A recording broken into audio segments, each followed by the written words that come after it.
We'll be getting started in just 1 minute.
Thank you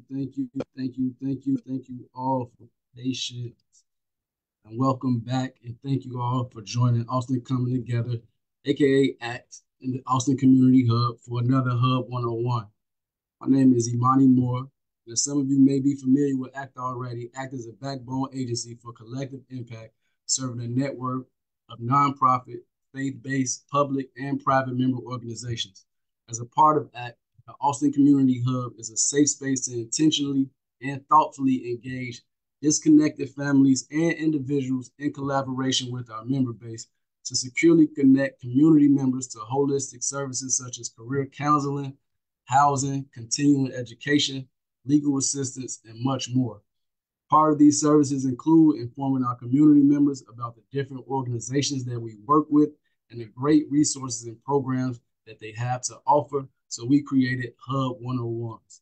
This month, we're joined by the project specialist for the Partnership for the Safe and Peaceful Communities, Jay Jones.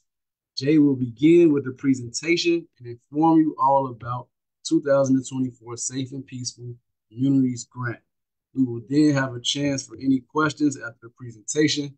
So please feel free to put your questions in the live chat box. Be sure to address them.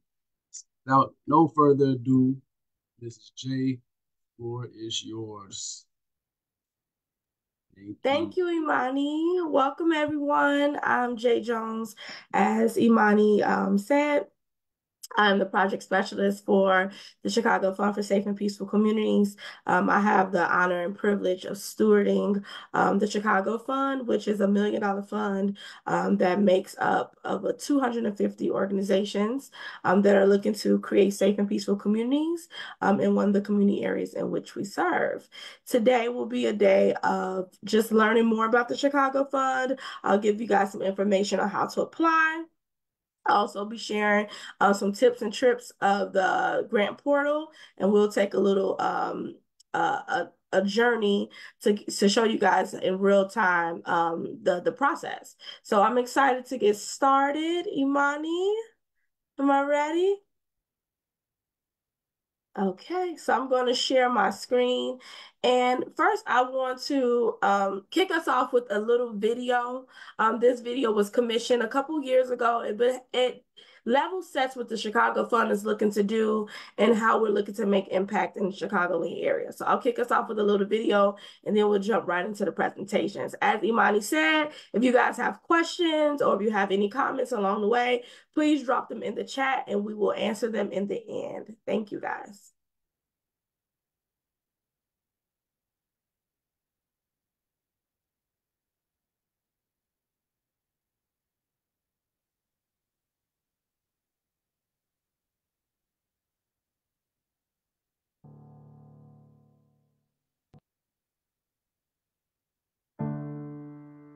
The neighborhood I grew up in, it's 6 blocks, 2 blocks long.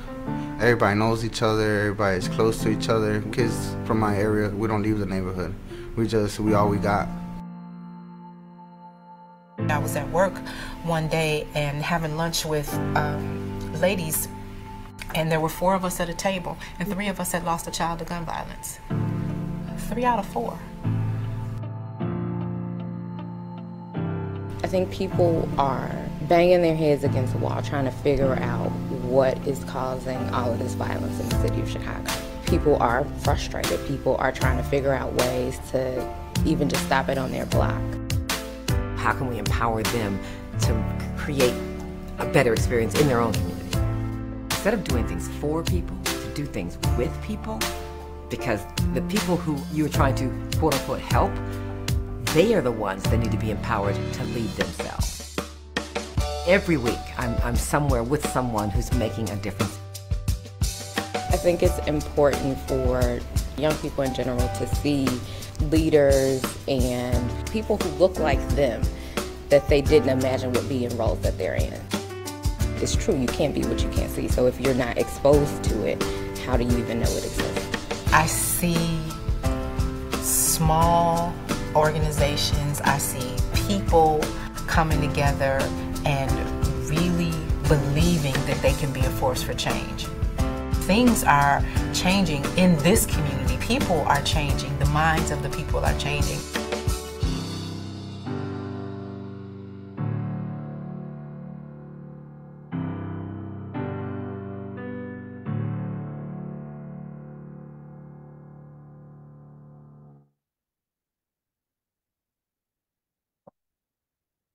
So I always like to start off with that video because it really shows the power of community. When folks come together and build social cohesion activities, we are really looking to collaborate with organizations and engage civic leaders that carry that heart and that spirit of Chicagoans. They're looking to do something about the things that are happening in their neighborhood. So we'll jump right into the presentation from there.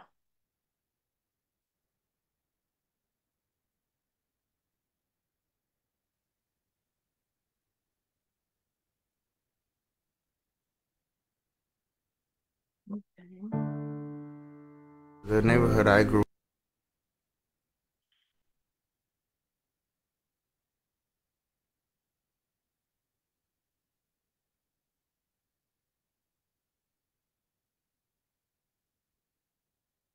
Okay, can everybody see my screen in the chat? You guys can drop it down. Okay, thank you guys. Little level set too.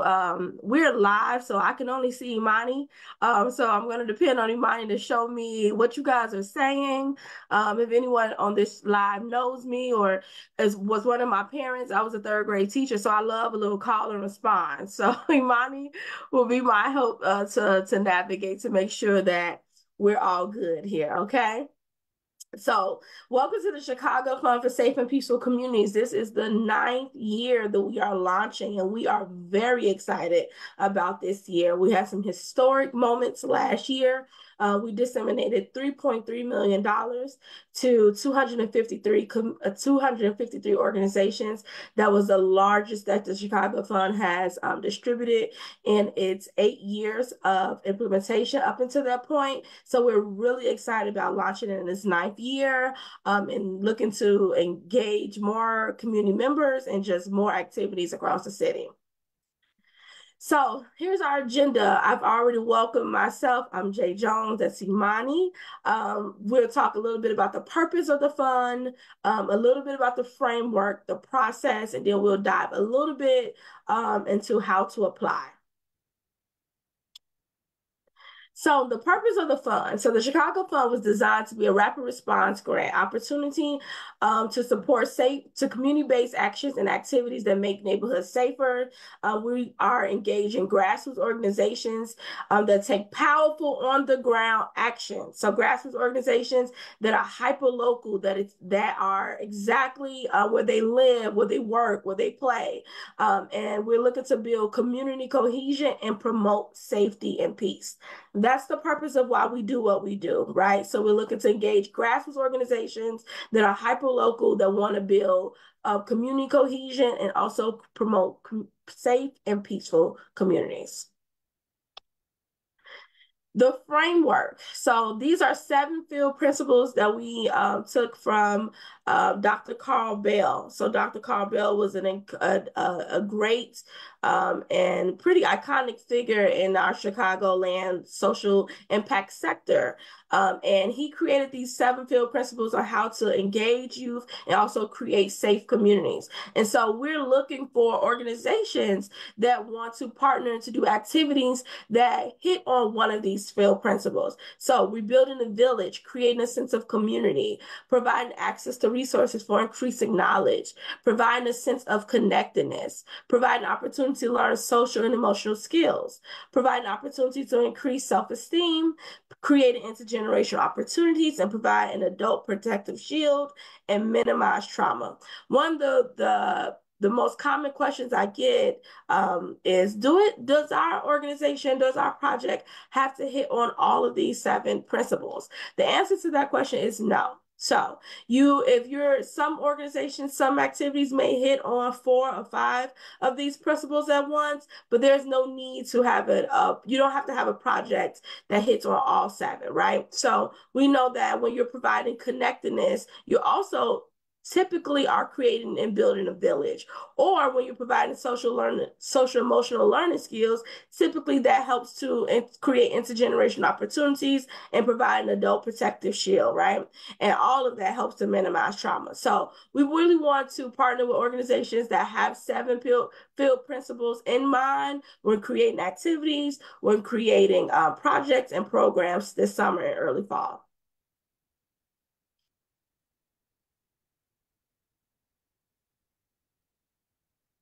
So we have a list of priority communities. So there's 24 communities that have been identified by the University of Chicago's Crime Lab. And these are the communities in which we are partnering with organizations to activate projects. So they're all listed on the screen. I won't go through all of them by name, but I like to say we go as far as Austin, and as far as west as Austin, and as far south as Roseland. One of the questions again that I get all the time is, if my project is not in one of these communities, can I still apply? Unfortunately, the answer to that question is no. We're really looking to engage organizations and leaders that have activities in one of these communities or are hyperlocally living, working, or playing in one of the communities that are listed. Okay. The process. So there's a few key things that you want to think about as you think through your process, right? So one of the first things I always like to say is your project in one of the prioritized communities. I am a Chicagoan. We love all of Chicago, but we want to make sure that the 24 communities that have identified as the most communities that have the highest gun violence are the communities that are prioritized for this opportunity. So does your community fall in one of the, does your project or program fall into one of the prioritized communities? Secondly, is your initiative based on the evidence or 7 field principles? So we talked briefly about the 7 field principles. We really are looking to see if you have a good understanding of those principles, and then if you are proposing activities or programs that are based on one of those principles. Are you a 501c3 or do you need a fiscal sponsor? So if you are a 501c3 organization, you can apply using your 501c3 status.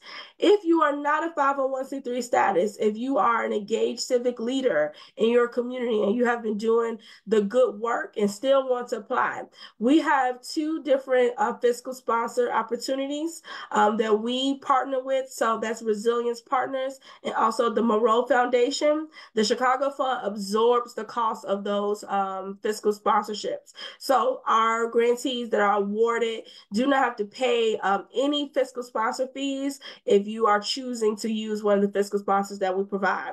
The fiscal sponsor information also can be found in the RFP in which Imani and the ACT Hub will share out on their LinkedIn pages and also their Facebook pages. So you can find all the information about the fiscal sponsors there. Is your organization budget $500,000 or less? We are looking to partner with grassroots organizations. So that's organizations that are $500,000 or less, small in nature, but mighty in powers, like we like to say at the Chicago Fund. So if my organization is $1 million, Jay, can I apply? Unfortunately, no. This opportunity will not be for you. If my organization is $501,000, Jay cannot apply. Unfortunately, no. Your organization has to have an annual budget of $500,000 or less. Okay. Can you make your project stronger by partnering with other groups?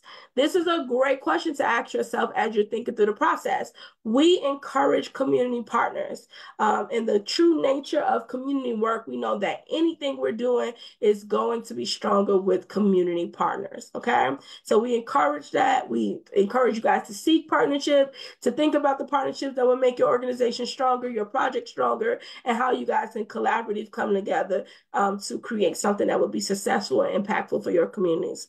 What is your name, project name, and how would you describe it? This is a really important question to think about. So when creating opportunities for engagement or community cohesion, oftentimes we have so many ideas, and just thinking about what you want to do as clearly as possible will help you as you start to fill out the questions for the application. Okay.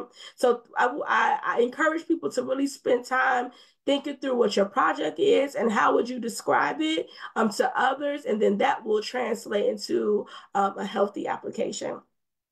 What is your budget? So we grant grants up to $10,000, right? So you can apply for funding as small as $1,000, and you can apply for funding as large as $10,000. We only give our grants up to $10,000. So you want to create a program or budget that really reflects somewhere in the middle of that. Okay. And then what are the safety programs, and what are you looking to do to abide by COVID-19 regulations? We know that COVID-19 is still very prevalent. So we also want to think through what are some of the protocols and procedures that you guys have in place as we think about gathering folks and going back to living in a sense of new normal. After you've done all of those things, then you want to ask yourself, are you ready to apply on Grant Central? Imani, I'll kick it to you for a few seconds. Do you have any questions or anything that comes up? I know you're very familiar with this process. Did I leave anything out? No, I think you hitting everything pretty spot on. Okay. I am taking note of certain questions, but I'm going to save them to the end. Certain things popping in my head as you speak. Great. Okay, we want to make sure that we're getting people all the information so that they can go out and apply if interested. So key dates, here are the key dates. The fund launched last Wednesday, February 7th. We had a technical assistance session already on February 8th. The next technical assistance session will be February 22nd at 6 p.m. And then the application is due March 6th. May 3rd, the grant awards will be announced, and May 16th, the checks will be distributed. All activities for the summer and early fall must be completed by October 31st, and then your final report will be due by November 11th. Okay, so as I share with Imani in preparation, this live will also be a presentation on the technical assistance session at 6 p.m. Imani also can share out the information if you guys are interested in getting more information or going through the presentation again. I'll be doing another technical assistance session on that day. But all the information that is in this live is the same information that I will share in that process. So if you can watch this video, you can save yourself some time, but we always welcome folks to come in and sit in as many sessions as possible so they can have the clearest understanding of the process. So these are click-through links that obviously you can't click through live that we'll share. All these links are also found in the RFP. So these are the links to the Chicago Fund website, the Partnership for Safe and Peaceful Communities website, the application portal, the technical assistance, where to register, and then the Grant Central are the grants management team at the Chicago Community Trust has done a really great job of providing some very essential documents and help you guys to navigate the portal, navigate the application process, and really to dig deeper into how to apply. So I really encourage you guys to look at that RFP, make sure that you are clicking all of the necessary clicks and links to be able to access the information that you will need to access. This is my information. So if you have any questions, you can email me at jjones@cct.org. And then if you have any questions about the portal itself, the grants management portal, in which we'll take a look at momentarily, you can email grants@cct.org. Imani, would you like to say anything? Yes, and along with that, definitely be on the lookout. ACT is open for technical assistance for the submission of the Safe and Peaceful Grant. So we will be open until March 1st. So please feel free, reach out to me, email me, call me, all that good stuff. Sounds great. Okay, so now we will jump into the actual portal so I can show you guys a little bit about the application process, okay?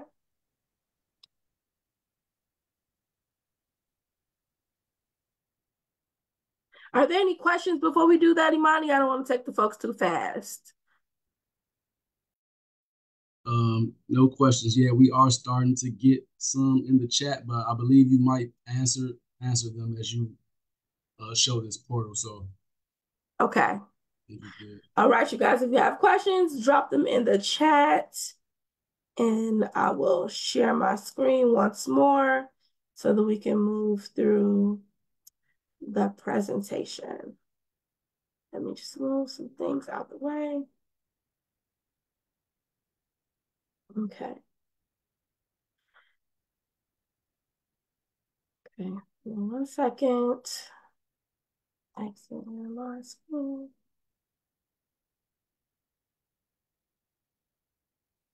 Okay.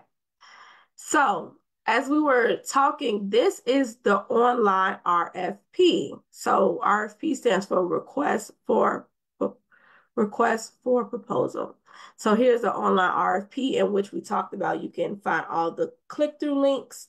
All of the information that I just shared is in this one shareable document. I'll scroll through it. It talks about the purpose, who is eligible. We have the 7 field principles also there as well. The neighborhoods that we are applying to, and then it has the timeline. So all the information that I shared in the presentation, you can also find on this RFP. Also here, I wanted to highlight this part. These are the contacts for the fiscal sponsors. So if you guys are looking to partner with the fiscal sponsor, if you don't have a 501c3 status, here are the contacts for the fiscal sponsor that we partner with. I do want to make it clear that you can use any organization with a 501c3 status to be a fiscal sponsor. They would just need to make a profile within the Grant Central portal, in which we'll go through momentarily. But these are the fiscal sponsors that we particularly work with and we contract with to be able to absorb those fiscal sponsor fees for you, okay? Then we have a little bit about the grant use of the funds, the formal proposal. The application deadline is March 6th. I want to make sure I'm highlighting that. So still a little bit of ways, about 4 weeks away. That talks a little bit about the process, okay? So I just wanted to share the formal RFP with you guys, and then we'll get that out to you. So how do I apply, Jay? How do I apply? I'm excited. I got my ideas. I'm making sure that I'm meeting all the criteria. I'm in the right neighborhood. My organization is below the $500,000 mark. I have a really cool idea that I want to do. I'm gathering all the things to be able to apply. How do I do that? So on the RFP, you will find the link, a click to this link, and this will take you to our portal. This is the grants management portal. If you are a return applicant, then you already have a profile within the grants management system. If you are a new applicant, you have to create a profile, okay? So you just want to click create here. This is where you would fill out all of the pertinent information. So your name, your first, last name, your email, your organization's legal name. If you already have an established organization, then you want to put that in there. If you are building an organization with this fund for the first time, then you want to create your organization's name and put that in there. Grant seeker type. Are you applying organization? So if you are applying for this grant, then you want to click applying organization. If you are a fiscal sponsor, if someone has asked you to be a fiscal sponsor, then you want to check fiscal sponsor or applying organization and fiscal sponsor, okay? For the most part, for the folks that are applying to the Chicago Fund, they will all fall under applying organization. Then you want to put your information, your address, your passwords, and after that, you'll submit it, and then you will have a profile, okay? So once you have a profile, it will take you to this inside portal. Okay, I am borrowing the portal of one of our grantee partners from last year. So it'll just kind of show you guys a little bit about, I'll walk through the application process, okay?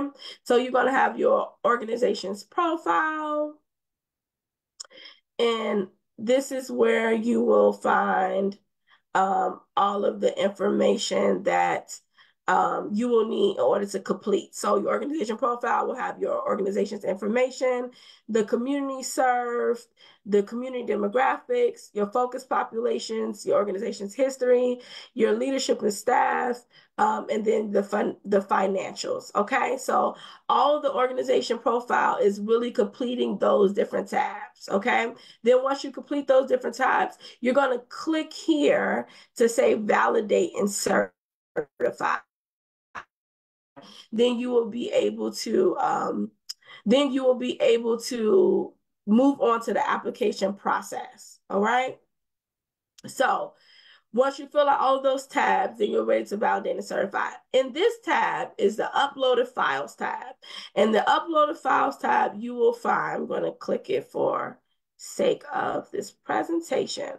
So you can see that this organization that I've borrowed their profile, there are about 8 different required documents. So if you're in an organization that you don't have all these required documents because you're new, you may be a startup organization or you're really grassroots, then what you want to do is create a memo of some sorts to say that I don't have these financial documents. We can also talk a little bit more about that during the TA sessions.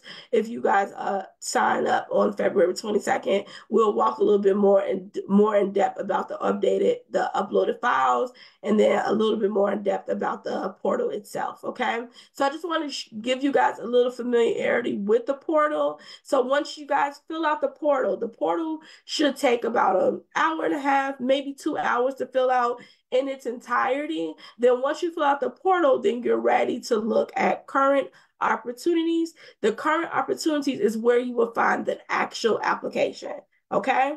So I'll say that again. This is a 2-step process. First, you want to complete the portal. The portal consists of all of these different tabs. Then once you fill out all the tabs, it'll take you to this validate and certify. Then you'll click this, your profile will be ready and certified. Then you want to go to the application process, okay? So you'll be able to find the application and current opportunities. This is where you'll find all of our opportunities that are live right now. Then the application for the Chicago Fund is right here under Funder Collaboratives, Safe and Peaceful Communities. So you're going to click there.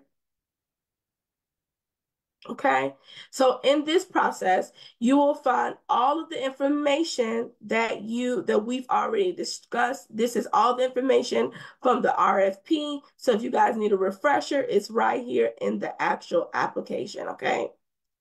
So I'll just kind of scroll through. It has all the different information that we've already went through. It'll also give you a direct link to the information sessions. So if you want to sign up for those, you can click there and it'll take you to the Eventbrite link. And then here in this files form, these are all the different documents that our grants management team has created in order to help you guys out with this process. So fiscal sponsor facts, FAQs, the frequently asked questions that have been updated as of January 2024, how to complete organizational profile, how to access Grant Central, how to complete an application in Grant Central. So all of the information that you guys will need is directly in this profile, okay? So once you do that, you'll open the application. We'll look at briefly the application.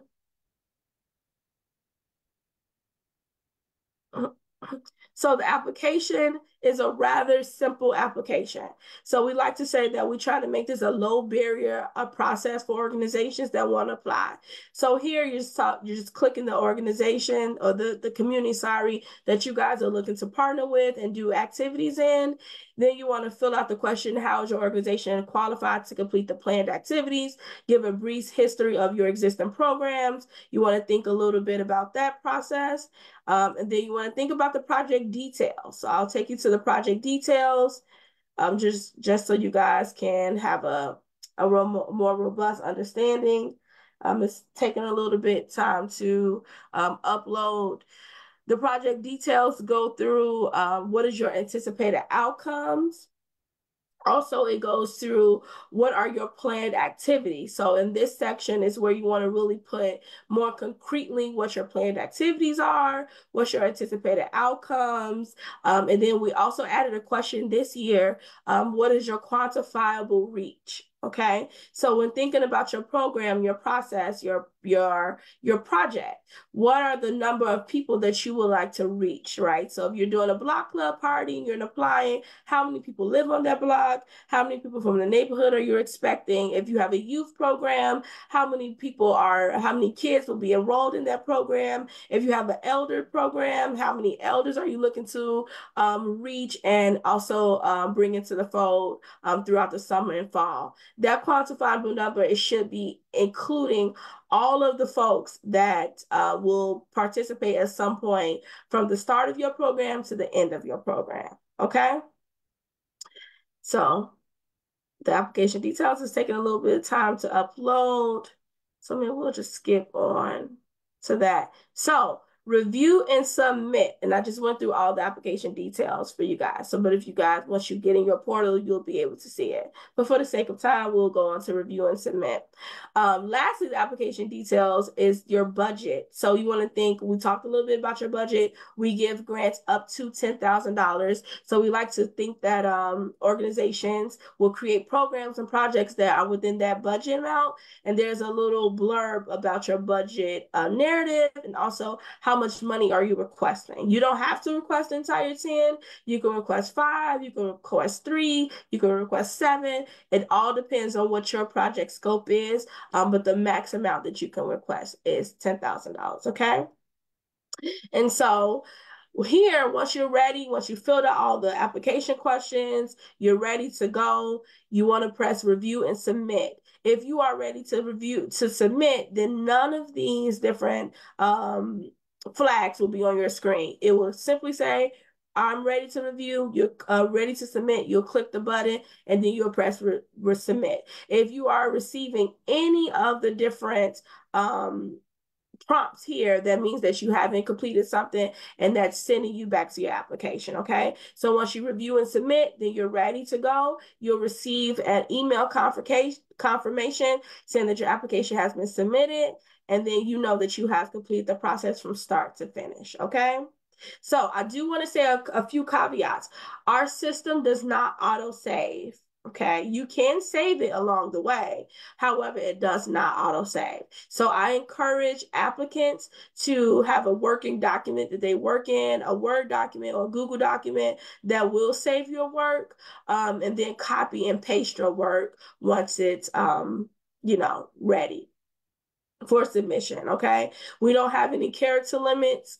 There's no character limits or word limits to our application, but we always like to say that it's a proposal, not a dissertation. So we guys want you guys to be clear, to be direct, and to be just really build a application that would be healthy, and getting to the point of what you guys are looking to do while building an entire vision for the work that you're looking to do and also the folks that you're looking to impact. Okay. So, Imani, we have now went through the profile, we have went through the application process, and so I think we're ready for questions. Do you have any immediate questions? Did I miss anything? No, I think you did a great job. We do have one burning question right at the top of the list, and this person wants to know: do you have to be an established organization already doing work in order to receive this funding? So this is what I'll say. You want to be an established organization that's doing something to receive the funding. But also the Chicago Fund for Safe and Peaceful Communities is really a way to engage leaders around the city.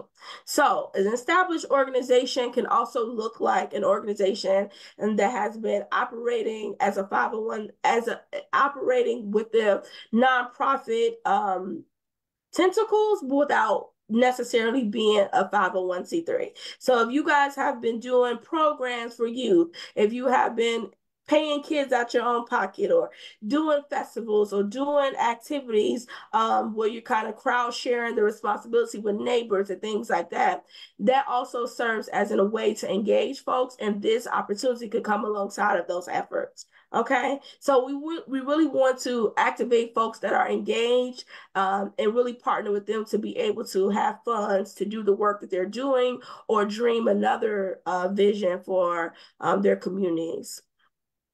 Does that make sense? Yes, I think that answers your question again.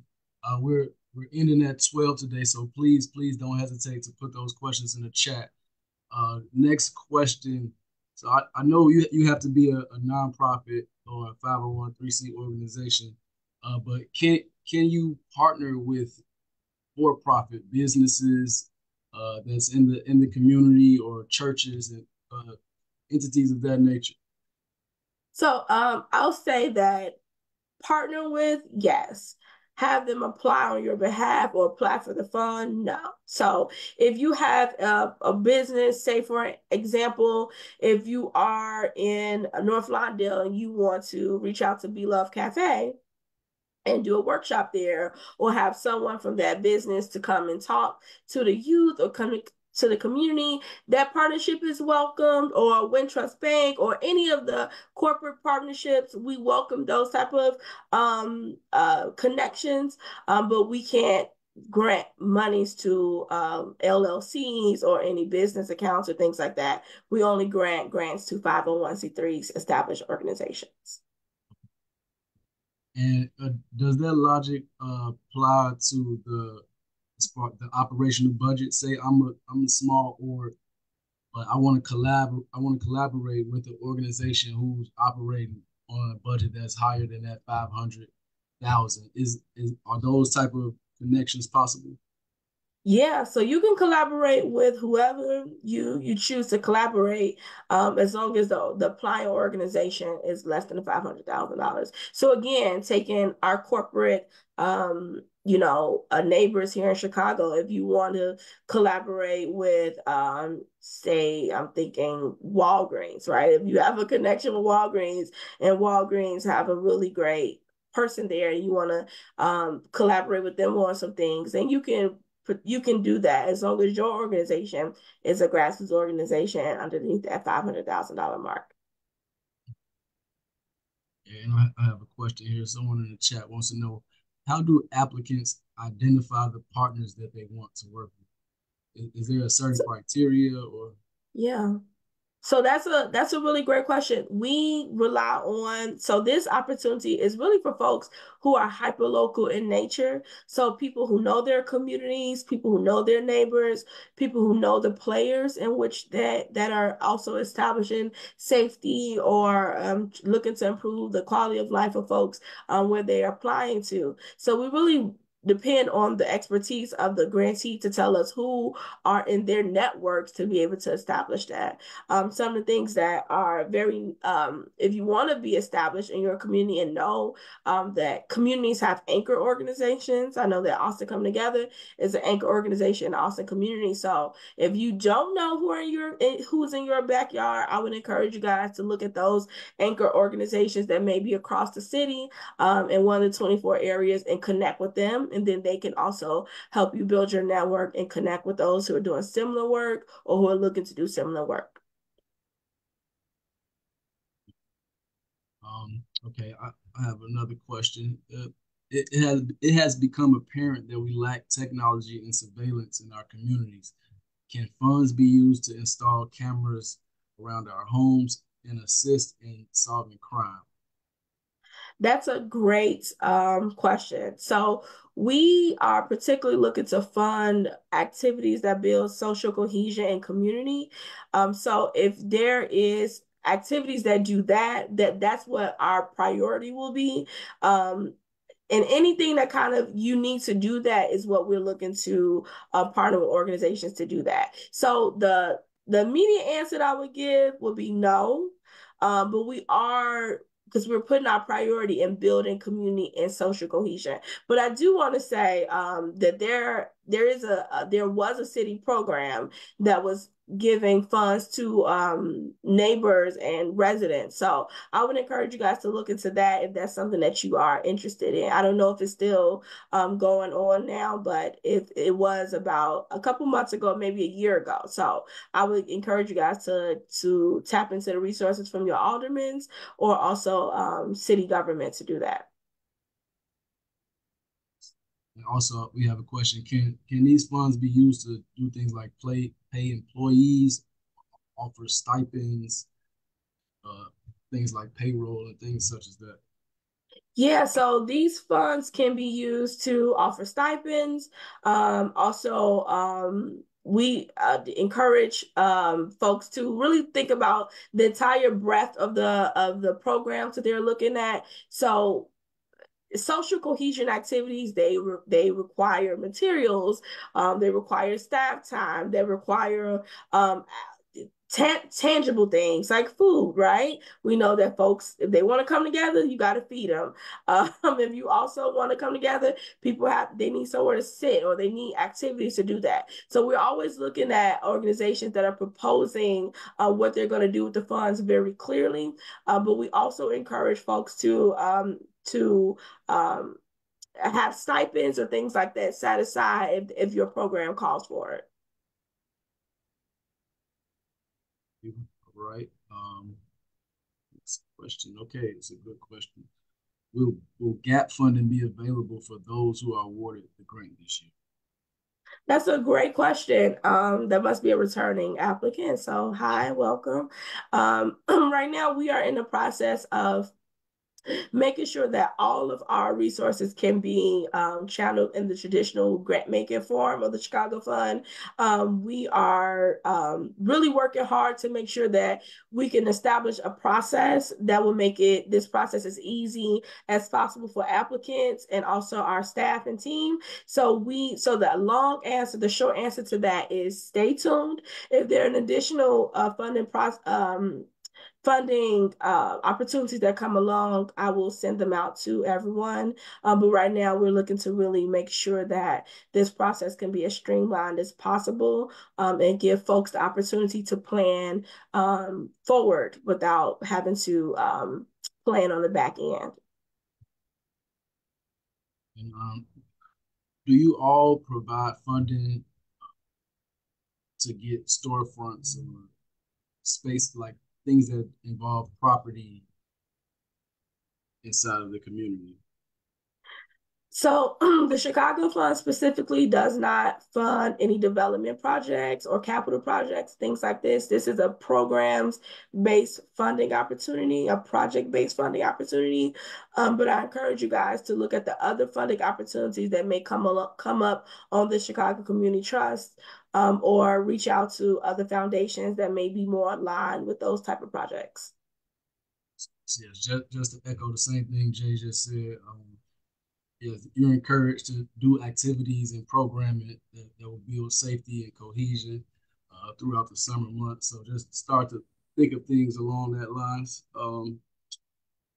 Yes. Oh, okay. You mentioned earlier during the presentation that the 7 field principles are not a mandatory requirement inside the application. But when implementing all 7 principles, will this increase the chances of an application being funded? So earlier what I said is that all the 7 field principles doesn't have to be on full display, but you want to make sure that 1, 2, or 3 of them you are incorporated into your project, and this will make for the most healthy proposal that you can potentially submit. So to answer your question, all of them doesn't have to be. There's no weight of, if I do all 7, then I'm going to be, funded. If I do 1, I'm going to be funded. It's really about the application that you guys submit holistically. But we want to make sure that 1 or 7 of the field principles are clearly stated in the application. EJ, could you just plug that website one more time, Grant Central, for everybody who might have missed that? Yeah, so to apply, you want to go to cct.org. At the top, it's going to have a tab that says Grant Central. You want to click that Grant Central tab, and then that will take you to the profile in order to create your Grant Central profile, and then that's where you access the application. Again, all of this information is in the RFP. So once ACT posts the RFP, all the links to where to apply, the information, the timeline, what you can and can't do with the funds, all of that will be in the RFP, okay? So you want to make sure that you are accessing that RFP and reading it through it very thoroughly, and those click-through links will be able to take you right to the screens. Thank you for that. Now let's say I'm a small org, and I'm based out of one of the prioritized communities, but my events and programming, I want them to take place outside of the city. Is this something that's allowed uh, receiving funding? So, no, we want to make sure that the organizations that are applying are creating safe and peaceful communities in one of the communities, right? So that does not mean that your organization can't take youth downtown or exposing them to other places of the city if you have a youth program or whoever your demographic is. But we want to make sure that it stays hyper local in in nature. So if you have a program and your program is a travel program and you travel outside of state, this opportunity would not be for you. We want to make sure that the activities that are happening are accessible to the community and for the community in which they are awarded. Now, let's say most of my programming is hyper local, but let's say I just want to do one event that may be outside of the community. Is that possible? That's possible. So if you are in Inglewood and most of your programming is happening with youth or in the neighborhood, and you want to take youth outside the neighborhood for exposure, things like that, which we know is important, that's okay. That's okay. But we want to make sure that the folks that live in the communities and that are hyper local in the communities have access to what you are proposing. Um, are you able to give a few examples of programs that have previously been funded? Yeah, so we fund youth programs. We fund community festivals. We fund, there's a really cool jazz club that we fund on the South Side, in which folks come together and they listen to jazz in the backyards, and they go from neighbors to neighbor houses, and they host these jazz kind of like tour, right? And they bring people out. So any activity that really brings people together, whether that's kids, adults, youth, and any of demographics is really what, and any other demographics, that's what we're looking to fund. So I'm thinking about one of our grantees has a really cool youth program that takes scrapped, plastic, and teach kids the process of regenerating those plastic for purposeful use. And they have, I think it's a 6-week program or something like that throughout the summertime. And so we've partnered with them. We have we partnered with City of Refuge, who has a program that has baseball throughout the summertime with, like, I think maybe 10 different fields throughout the west side, and then some on the south side. So we really want folks to be able to have programs that which people are coming together, they're engaging with each other, they're learning who each other are, and then they're building community. So anything that kind of fits under that bill would be acceptable programming. And when is your next technical assistance session that you're having? It'll be February 22nd at 6 p.m. And also, how to sign up for that that session will be within the RFP. Thank you. And again, if you're an Austin organization, please feel free to reach out to me. We are providing technical assistance to Austin-based organizations here at ACT, so please don't hesitate to reach out to me. And again, at the deadline for Safe and Peaceful is March 6th, correct? Yes, And here, March 6th. Here at ACT, we're stopping technical assistance on March 1st. So please, please, please, as soon as possible, come in so we can get you submitted. And, see, and I just want to say, please do that. If you're an Austin-based organization, ACT is one of our community partners that we work with to provide that hands-on technical assistance. So really reach out to them, you guys, if you're interested in applying. Thank you, Jay. See, do we have any more questions? We only got about 10 minutes left, guys, so please put your questions in the chat. Velda, hey, I see you, Velda. I'm gonna be calling you. Let's see.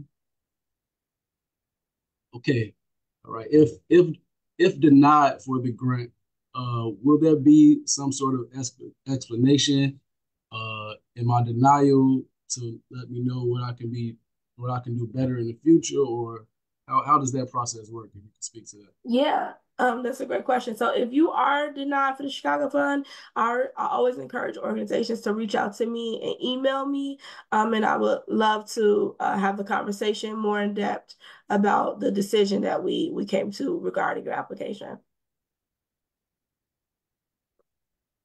Okay. Let's see.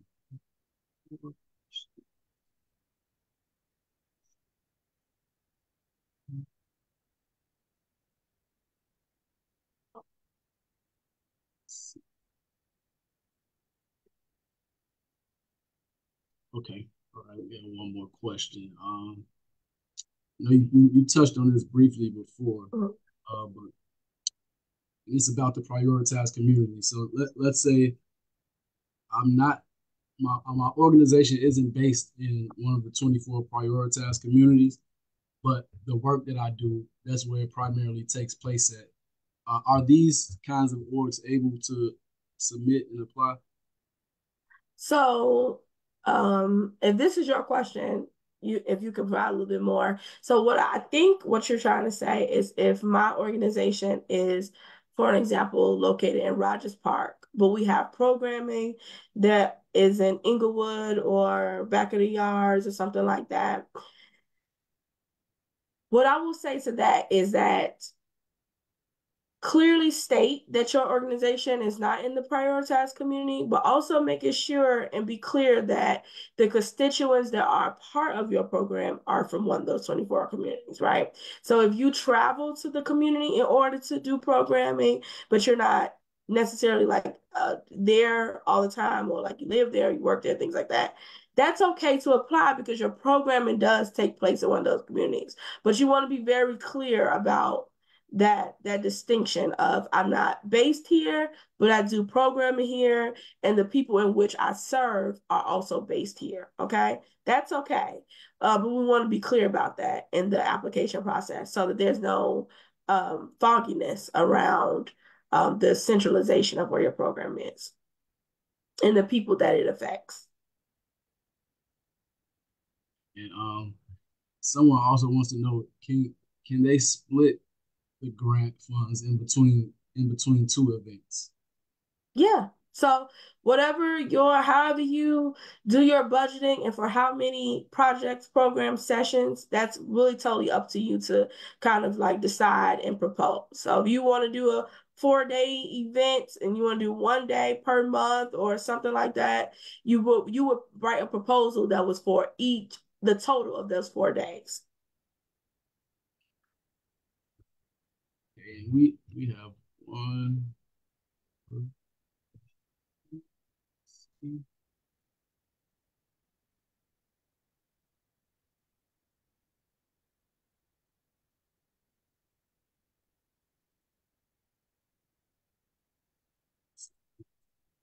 questions.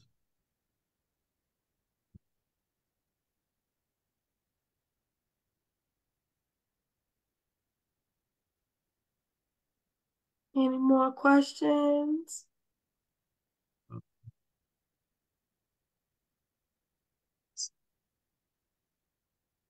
Who wants to know, do we need to be registered with the trust as well? So all applicants have to have a profile within the grants management system. So yes. So where I kind of took you guys to how to create a profile, I'll also within that profile, you'll access the application. So yes. 2-point process, 2-point process. Okay. First point, profile, second point, application. And I want to make that very clear because we've had some folks in the past that only complete the profile thinking that it was the application. And we want to make sure that once you do your profile, you go to current opportunities, click funder collaborative, then you'll access the application. The application is what we receive as a review committee. And that was the last question. I do have one personal question, and it's because I've been running across this working on applications lately. Please. Some people they asking about one-off events and funding for maybe they're just trying to host one big event throughout this duration of the safe and peaceful time where we're getting funded. Is this possible? Do these type of events get funded? Like, can you speak to that a little bit? Yeah, so I would like to say that a one-off event, we do fund one-off events. Our priority is really making sure that they're consistent connections with communities. So we do encourage folks to apply for activities that will have consistent community building opportunities kind of baked into there. But to answer your question, yeah, you can apply for a one-off event. But the Chicago Fund is in its 9th year, right? So this is year 9 of us going through this process. And what we have seen is that the most robust community is being built by multiple interactions with folks in your neighborhood. So those are some of the things that we do keep in mind. But if you are applying to a one-off event, make it just state clearly and plainly why it's a one-off event, and then what is your unique caveat to that.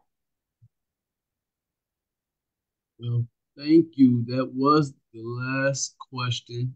Again, thank you, Jay, for coming on, Thank giving us that you. wonderful presentation. I'm sure the community appreciates it. Again, please don't hesitate to reach out. Is there anything else you want to add? No, I just want to thank everybody for joining us today, taking your lunch break, and joining us to learn more about the Chicago Fund. Again, we are hosting another technical assistance session on February 22nd. Feel free to sign up. If you do want to sign up and get more information, you can, but this also is a great session. All the information that I shared here is the same information I'll be sharing there. I look forward to receiving your applications. Our review committee is really excited to go through them, to make decisions, and to continue partnering with folks that are doing a good work. And reach out to Imani and the Austin Coming Together Hub to be able to get that hands-on technical assistance if you are an Austin-based organization. You can also, my information will be on the RFP. If you have any questions, you can email me at jjones@cct.org. Thank you. Thank you. Yes. If you don't have my email, definitely email me at emore@austinComingTogether.org. Please reach out again. The deadline is approaching faster than you guys think. So let's go ahead and get those applications in. Um, yes. Again, I'd like to thank Jay again for coming on and giving us that wonderful presentation. Stay tuned for more Hub 101s, of course. And that's it. Stay safe and be blessed, you guys. See See you you next. guys.